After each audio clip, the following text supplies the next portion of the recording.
C'est toujours dans l'Écoute à la Chod. On est à 65 dans la brochure, la deuxième colonne. Et on est arrivé au Inyan des matanot qu'on fait au Anim, c'est-à-dire qu'on donne aux pauvres. Quand on a dit qu'on a parlé du Homer, et on a dit que tout ce qu'on donne aux pauvres aussi, ça fait partie, c'est-à-dire le Homer, toutes les mitzvot qu'on fait avec la moisson, ça atterrit à de la tzedaka pour les pauvres. C'est-à-dire que quand on va faire le leket, la péa, on va faire dans la shikra, toutes ces mitzvot qu'on fait avec ce qui pousse, on en fait de la tzedaka pour les pauvres. Prinat egra de ta'anita tzidkata, comme on a expliqué que maintenant le salaire du jeûne, c'est la tzedaka. Alken tzivta Torah le'arbot bitzedaka b'shat ha'ktsira. Donc la Torah, elle a dit voilà, au moment où vous allez moissonner, il faut que vous multipliez la tzedaka, il faut faire beaucoup de tzedaka. Da'inu mitzvat leket shikra ou pea. C'est-à-dire vous allez faire les mitzvot du leket, de la shikra et de la pea, c'est-à-dire ce qu'on avait vu, que quand on moissonne, alors il faut laisser ce qu'on a oublié, ce qui est tombé. S'il y a des brindilles qui sont tombées, on les laisse. La shikra, c'est si on a oublié des gerbes, on les laisse. La péa, c'est une partie du champ qu'on doit laisser pour les pauvres. Pourquoi? Pour qu'au moment où on va couper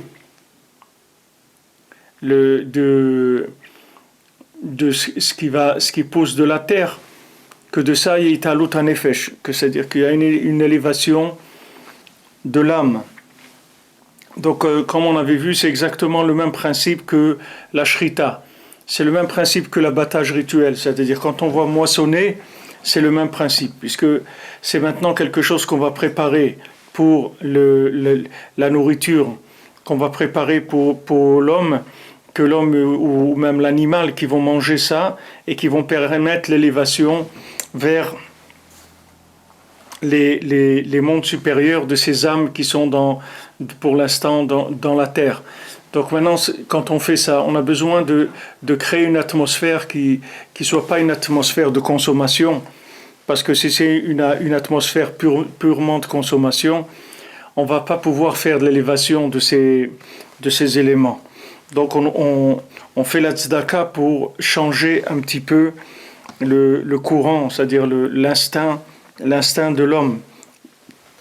Alors bien sûr, ça serait un principe général, que à chaque fois qu'on doit faire quelque chose où l'instinct est très fort, alors il faut donner la tzedaka. C'est-à-dire dans tout ce que l'instinct est fort, il faut avant de faire la chose, il faut donner la tzedaka, parce que la tzedaka, ça permet de limiter les impulsions, c'est-à-dire limiter le côté du corps qu'il va y avoir dans la chose. La tzedaka, elle va beaucoup atténuer le côté du corps.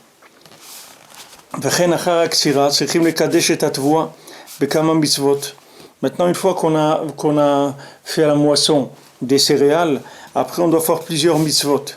Même prinat tzedaka, toutes les mitzvot qu'on fait, c'est tout dans le principe de la tzedaka.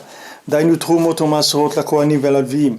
On donne la trouma et le maaser aux Kohen et aux Lévi, ve'anim et aux pauvres. Akol kedei levarer atvoa mimotz veteven, shema klipot akodomet lapri. Tout c'est pour faire des tris dans la moisson, de séparer la moisson de tout ce qu'il y a comme choses qui sont des clipotes, c'est-à-dire des emprises des choses de ce monde.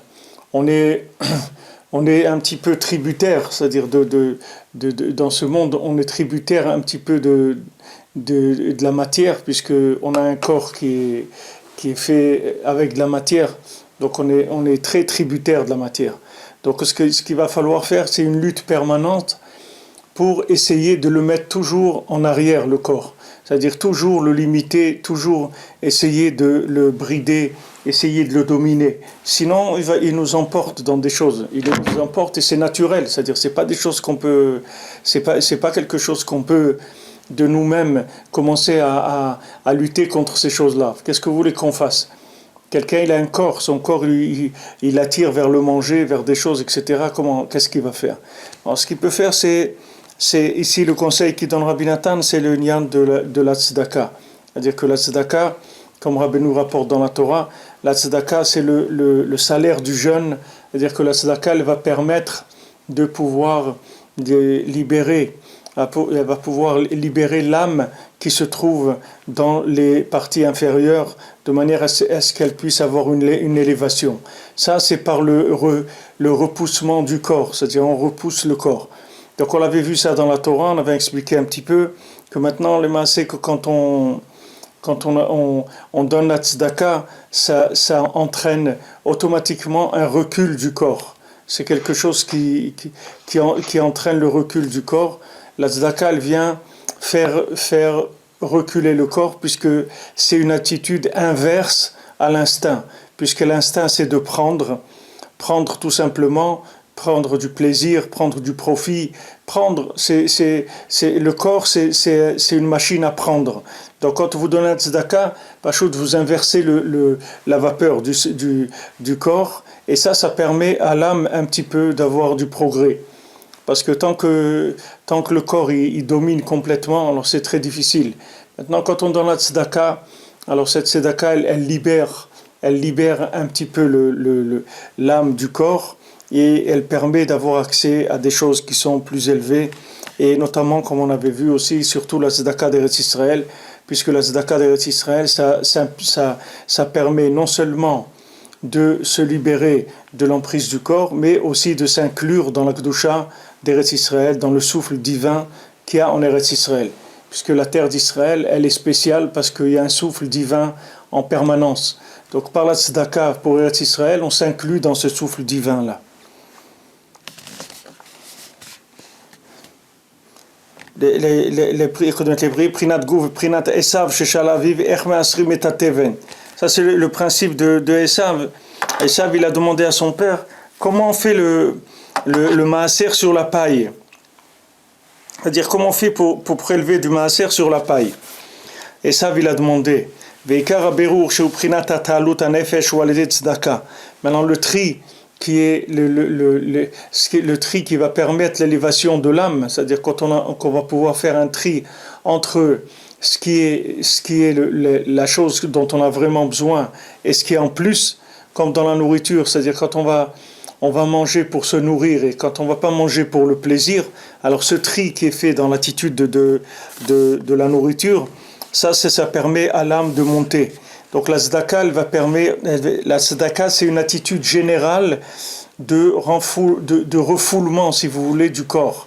C'est une attitude générale de ça, c'est-à-dire le corps, quand on donne la tzedaka, le corps il se trouve complètement à l'envers, parce que il comprend pas que d'habitude on a l'habitude de tout prendre, et maintenant on va donner, alors c'est quelque chose qui est très gênant pour le corps.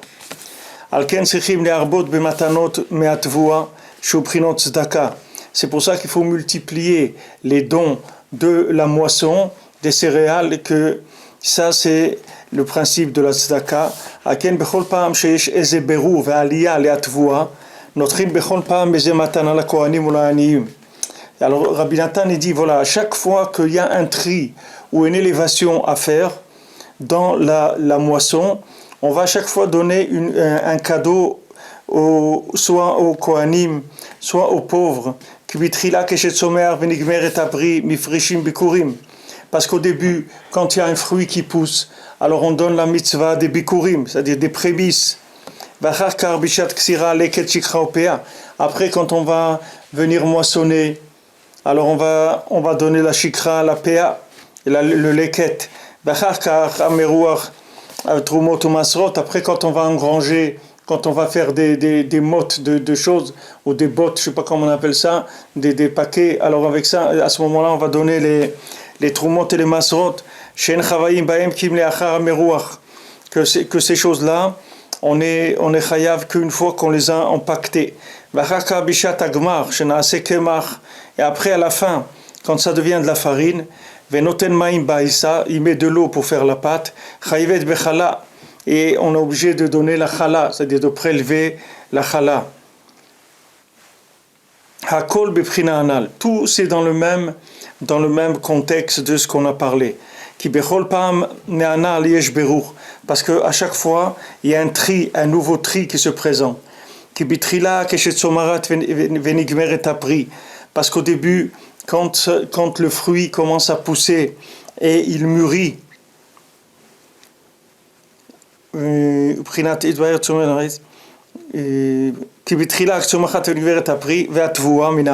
aussi que ce soit un fruit de l'arbre ou bien de la moisson des céréales de la terre, ça veut dire que maintenant le végétal il a fait un tri et il est sorti de la terre, puisque maintenant le végétal il pousse de la terre, que ce soit un végétal de la terre ou un végétal d'un arbre, il a poussé de la terre. Donc ça veut dire que qu'est-ce que c'est les maasé? Une plante qui a poussé, un légume qui a poussé, c'est un tri qui a été fait dans la terre. Maintenant, quand vous plantez une graine, cette graine-là, c'est quoi? Cette graine, c'est comme une formule qui va chercher des éléments dans la terre. Alors, il y a des graines de salade, il y a des graines de concombre, il y a des graines de tomates. Chaque graine, c'est une formule pour aller prendre dans la terre des éléments. Alors, quand maintenant quelque chose pousse, ça veut dire qu'il y a eu un tri au niveau de la terre, il y a quelque chose qui s'est élevé maintenant. Jusqu'à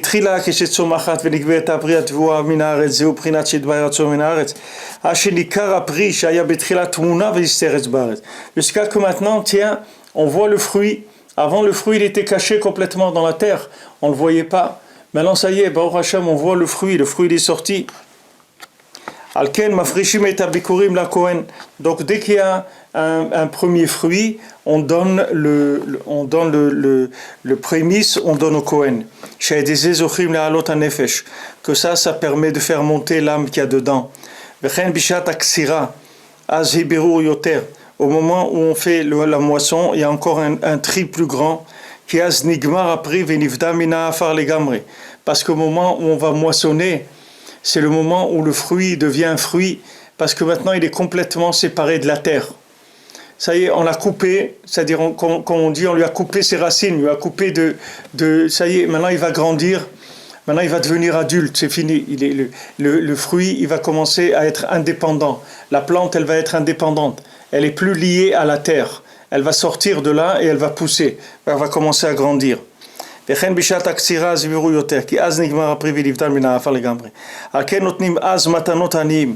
à ce moment-là, quand il s'agit de la moisson, on est déjà dans un niveau de tri plus élevé que le moment où ça pousse seulement. Quand ça pousse uniquement, alors on va donner matana au Kohanim. On va donner au Kohanim un petit peu de ce qui a poussé. Mais maintenant, une fois qu'on récolte mamash, c'est-à-dire on va couper la chose complètement de son attache à la terre. Alors là, il va falloir donner plus. Là, c'est plus la même chose. Là, ça devient déjà beaucoup plus important.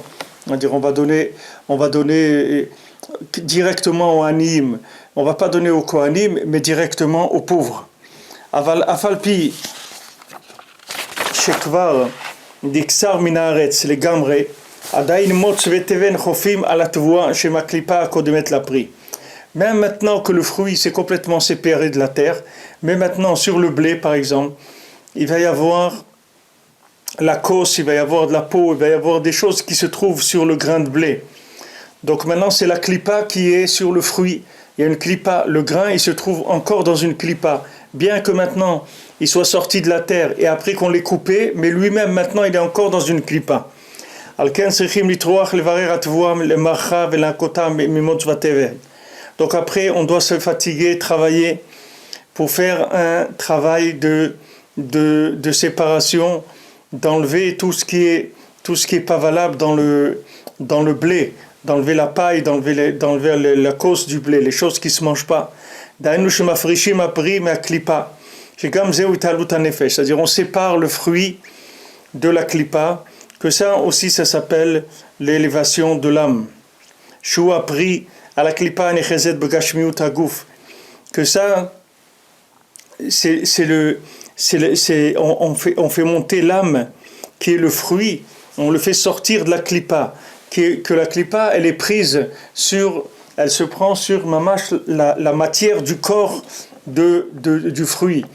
Bien sûr, ici, on est en train de parler du fruit, mais vous-même, chacun il a qu'à suivre. C'est-à-dire, c'est le même langage que le corps. C'est la même chose pour l'être humain entre son âme et son corps. C'est exactement le même processus. C'est juste à un niveau humain, mais c'est exactement la même chose qui se passe.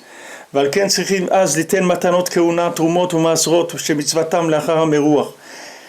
maintenant, on doit donner des cadeaux, c'est-à-dire qu'on doit donner au Kohen, et les trumot qu'on doit prélever, et les masrot, les dîmes qu'on doit donner, que tout ça c'est après le miroir. Donc le miroir, d'après ce qu'il dit ici, c'est la séparation du grain de ce qui est pas mangeable.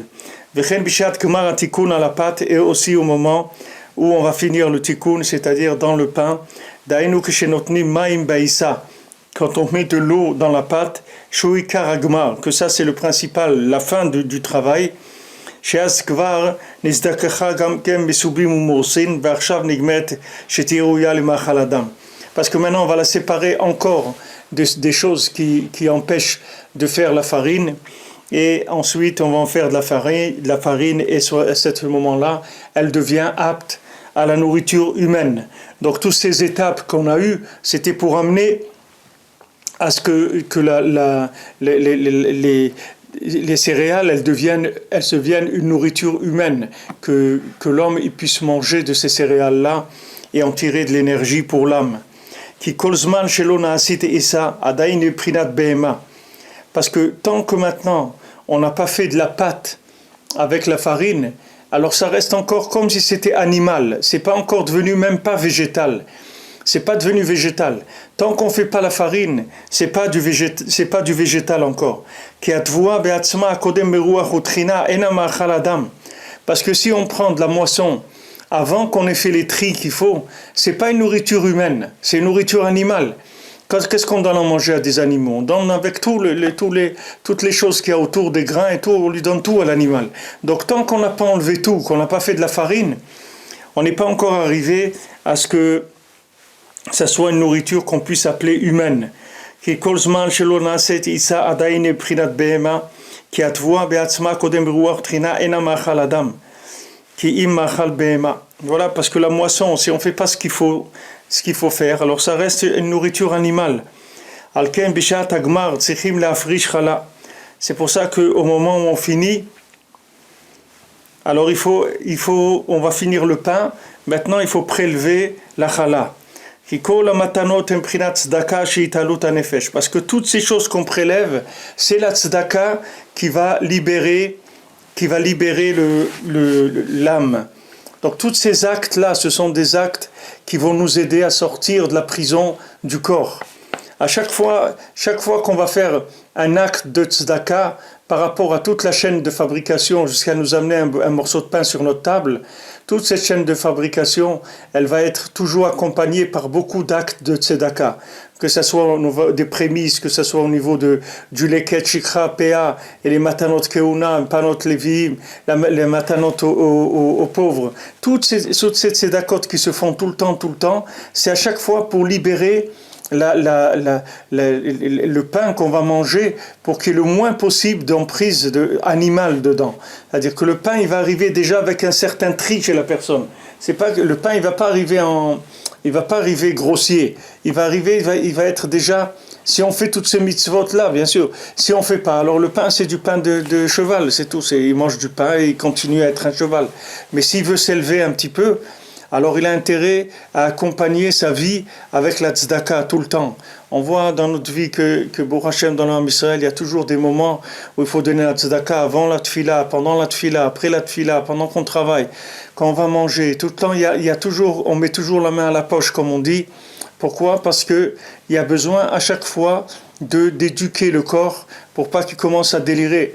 Parce que si le corps il commence à délirer, alors on est perdu. C'est fini. Si le corps il commence à nous prendre notre vie, c'est terminé. C'est-à-dire comment on va faire? On va même plus être conscient qu'il y a du spirituel dans le monde. Donc on est obligé de faire un travail. Ce travail il est soutenu et permanent. C'est un travail soutenu et permanent. C'est-à-dire que maintenant la personne elle va venir. Elle va commencer depuis le moment de tout ce qu'elle va semer et elle va récolter, et tout ce qu'elle va faire après, quand elle va faire le travail sur cette céréale, etc. À chaque fois, il va y avoir un acte de tzedaka, un acte de chesed, un acte de don, de manière à pouvoir repousser l'emprise. Parce que le don, c'est-à-dire le don, le chesed, que Hachem il a créé le monde pour du chesed. Mais le problème, c'est que le corps c'est un anti-chesed, c'est-à-dire le corps c'est un égo. Le corps il est égoïste, le corps il veut des plaisirs, le corps il veut kiffer, il veut s'éclater, il veut se bronzer, il veut boire il veut boire du pastis, il veut des trucs c'est ça qu'il veut le corps. Maintenant, si on se laisse aller, ce corps, il va nous manger, même notre âme, il va la manger. C'est pas que les steaks qu'il va manger. Même notre neshama, notre âme aussi, il la mange. Il nous laisse pas vivre. Et les gens, ils sont heureux, soi-disant, ils rigolent, waouh, c'est super, waouh, qu'est-ce qu'on a fait, c'était super, on a kiffé, on s'est éclaté, on a fait... Et ils se rendent pas compte, les pauvres, qui sont emprisonnés par leur corps, et que le corps, il est en train de les faire souffrir. Il fait souffrir l'âme terriblement. Donc Hachem, il a glissé dans tout le procédé, dans tout le processus de fabrication de la nourriture de l'homme, qu'il y a à chaque fois un acte de tzedaka qui va permettre de repousser l'emprise du corps. À chaque fois, on va faire un acte de chesed, que ce chesed, il va repousser l'emprise du corps. Et ça, c'est une leçon, c'est-à-dire comme on le voit là pour le pain, mais c'est pour tout comme ça. C'est-à-dire à chaque fois qu'on a quelque chose dans lequel on risque de rentrer dans un danger de consommation à outrance, c'est-à-dire quelque chose qui risque de nous faire passer dans de la consommation pure, alors il y a toujours une possibilité de donner à tzedaka pour le sortir de ça. N'importe quoi, quelqu'un il va faire une sortie, quelqu'un il va chez sa famille, quelqu'un il va se promener, n'importe quoi qu'il va faire, toujours de donner la tzedaka, ça sauve toujours. Comme c'est écrit que la tzedaka, elle sauve de la mort. Pourquoi elle sauve de la mort? Parce qu'elle sauve de tout ce qui meurt. C'est pas qu'elle sauve de la mort uniquement que quelqu'un qui est dans la tzedaka, il va pas se faire manger par un tigre. C'est pas que ça le problème. Le problème, c'est que maintenant, quand quelqu'un il donne pas de la tzedaka, alors quand il est dans le monde du profit, il se trouve dans l'anti-création. Le profit, c'est l'anti-création. Parce qu'Hachem, il a créé le monde pour faire de la bonté, du chesed, de la miséricorde. Hachem, il n'a pas créé le monde pour de la consommation. Donc, chaque fois qu'on consomme au-delà de ce qu'on a besoin pour se maintenir sur terre, ça devient de la nourriture animale. Et notre âme, elle devient prisonnière d'un animal. Et l'animal, il la domine complètement. Comme la plupart des gens, ils ne savent même pas qu'ils ont une âme. Ils ne peuvent pas être conscients qu'ils ont une âme. Parce que pour être conscient qu'on a une âme, il faut beaucoup travailler sur le corps. Avant que l'âme, elle ose s'exprimer, avant qu'elle ose sortir et commencer à vivre, il y a beaucoup de travail à faire sur le corps. Donc nous, on fait attention à notre nourriture, parce que ce qui vient sur notre table, c'est fait pour nous aider à élever notre âme. Mais si maintenant ce qui vient sur notre table, il n'y a pas eu toutes ces tzedakot qui ont été faites dessus, alors c'est pas possible après. Qu'est-ce que vous voulez faire? Après le manger, c'est un manger animal. Ça va donner que de l'énergie animale à l'homme. Ça va pas lui donner de l'énergie spirituelle. Valken notni matanot la Lévi, shu shoresh hanefashot, v'u notemen la Kohen, isha chesed. Donc d'abord on donne au Lévi, que le Lévi c'est la racine des âmes, et lui il donne au Kohen qui est l'homme du chesed. Ça va adoucir la rigueur dans sa racine. Et à ce moment-là, l'âme, elle peut commencer un petit peu à dominer le corps. Parce qu'un dépend de l'autre.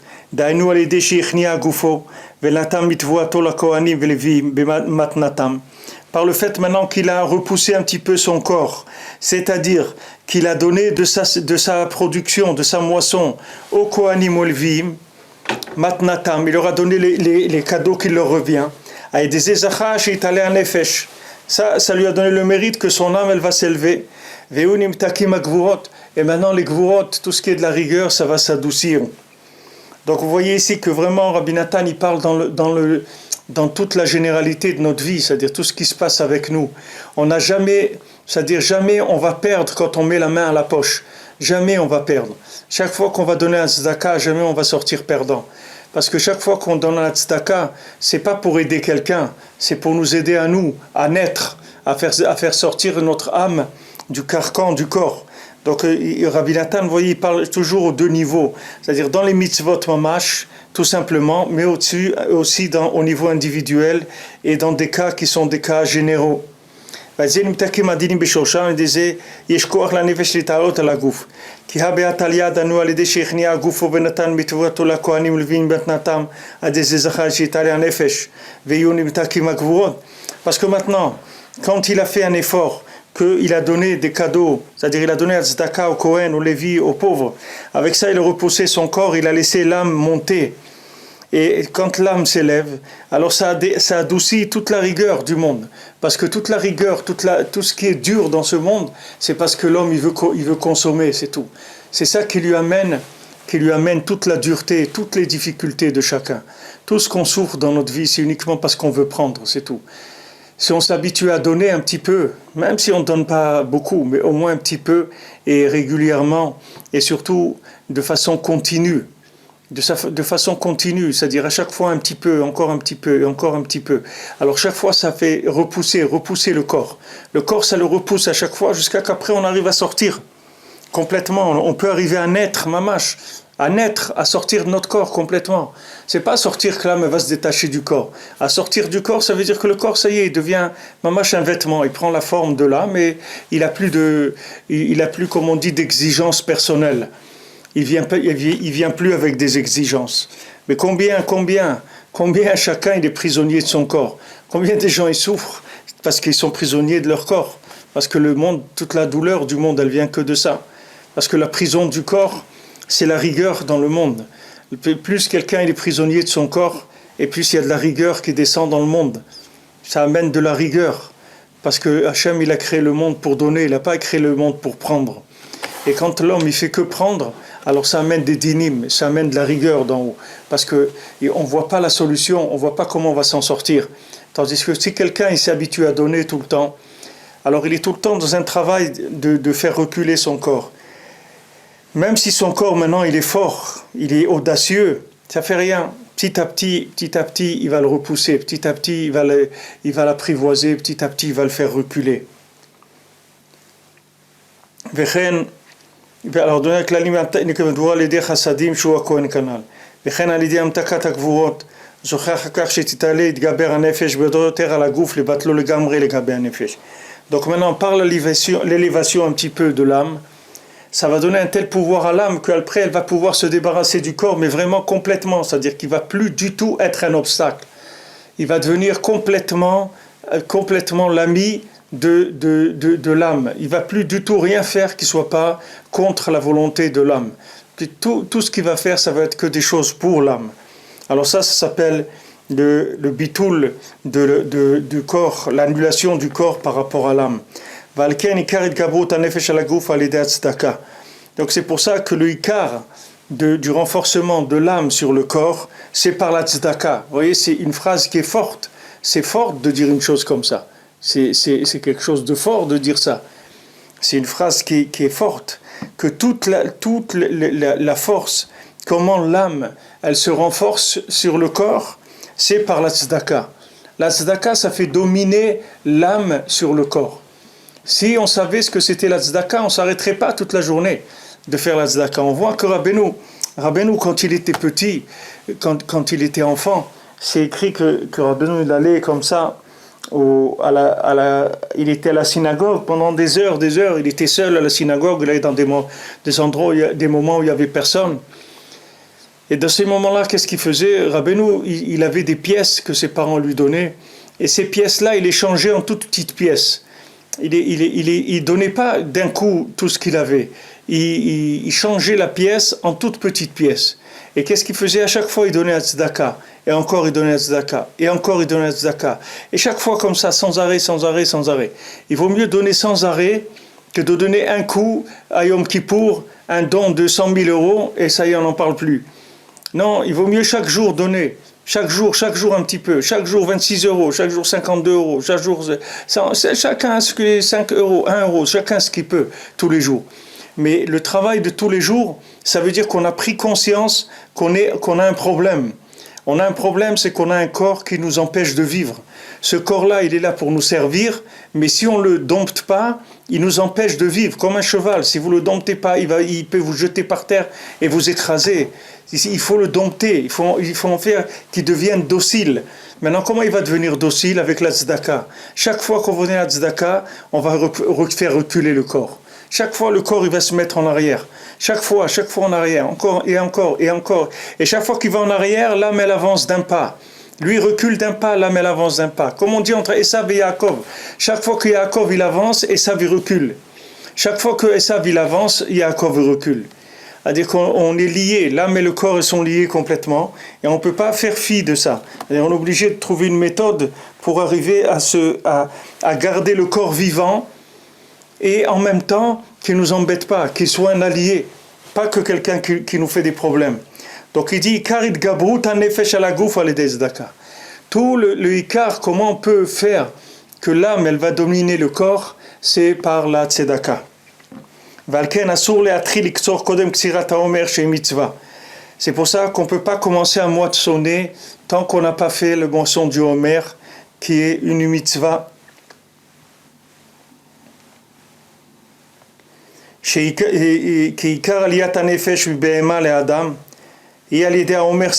Parce que toute l'élévation de l'âme de l'animal vers l'homme, ça se fait par le Homer Seorim qu'on avait dit, la nourriture animale.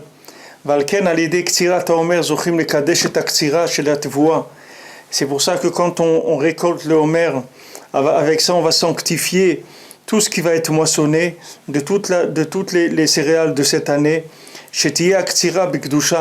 Que toute cette ktsira, c'est-à-dire que cette moisson elle se fasse dans la Kedusha, Prinat Aliyat HaNefesh, que ça fasse monter l'âme. Alken Asur Liksor Kodem Lazé. C'est pour ça qu'on n'a pas le droit de faire aucune récolte tant qu'on n'a pas fait la récolte du Homer. Kiktsirat Atvoa chez l'Israël, Saïr Shetiye Bikdusha Gdola. Parce que maintenant, quand on va moissonner la terre de la moisson, c'est-à-dire on va prendre la moisson pour nourrir le Ham Israël, il faut que ça soit fait dans une grande kedusha, dans une grande sainteté. Mais prinat aliyat hanefesh, que ça soit une élévation de l'âme. Chez Zena alase alidze ksirat haomer seorim shu mitzvah. Que ça se fait par le fait qu'on va être kotzer, c'est-à-dire on va moissonner le homer, c'est-à-dire la mesure du homer d'orge, que ça c'est une mitzvah. Donc on commence, vous voyez, c'est une mitzvah de tzedaka avec une autre, sans arrêt, jusqu'à que le pain il arrive. Dernière mitzvah, c'est la chala avant que le pain arrive sur la table. Et première mitzvah, c'est la ksira du Homer. Première mitzvah, c'est la ksira du Homer. Parce que tant qu'on ne fait pas le Homer, on n'a pas le droit de récolter quoi que ce soit. On amène le Homer, après on commence la récolte. Après la récolte de l'année, elle commence. Et à ce moment-là, on va après enregistrer, infiltrer dedans d'autres mitzvot à chaque fois. Une autre mitzvah de tzedaka, et encore une autre, et encore une autre, et encore une autre. Tout ça pour que ce pain-là, il puisse nourrir notre âme. Regardez combien de travail il faut pour qu'un ben Adam, un être humain, il mange de quelque chose qui va enrichir son âme et pas enrichir que son corps. Regardez quel travail il faut. Quand vous voyez toutes les mitzvot qu'il y a, ça va vous renseigner sur la difficulté de la chose. Quand vous voyez tellement de mitzvot, Hachem il a donné pour le Inyan du pain, avant que le pain il arrive sur la table, il y a tellement de mitzvot à faire, que toutes ces mitzvot-là, c'est uniquement pour nous permettre l'élévation de l'âme. C'est la seule chose qu'Hachem il veut. Hachem il ne demande pas autre chose. Hachem il veut que notre bien, c'est-à-dire qu'il nous a mis dans ce monde pour lutter contre notre corps et pour le rendre un outil de travail. Comme un outil de travail, on le rend précis pour qu'il puisse bien faire son travail. Le corps, on va doucement pouvoir le travailler un petit peu dans tous les sens jusqu'à qu'il puisse laisser l'âme s'exprimer. On peut commencer à vivre. À partir de ce moment-là, on peut dire qu'on est vivant. Avant ça s'appelle la mort. Tout ce qui s'investit que dans le corps, ça s'appelle la mort. parce que le corps, sa fin, c'est qu'il va se terminer, c'est tout, il ne va pas rester de lui. Alors, pour l'instant, il est porteur de l'âme, et tant qu'il est porteur de l'âme, il faut essayer un maximum d'obtenir de lui qu'il nous accompagne dans notre travail et qu'il nous aide à faire Avodat Hashem, pas que Chas v'Shalom nous empêche, pas qu'il soit intéressé que par les bêtises de ce monde, qui nous lâche un petit peu, qui nous laisse tranquille, qu'il enlève de son audace. Bezrat Hashem. Be'atzlacha.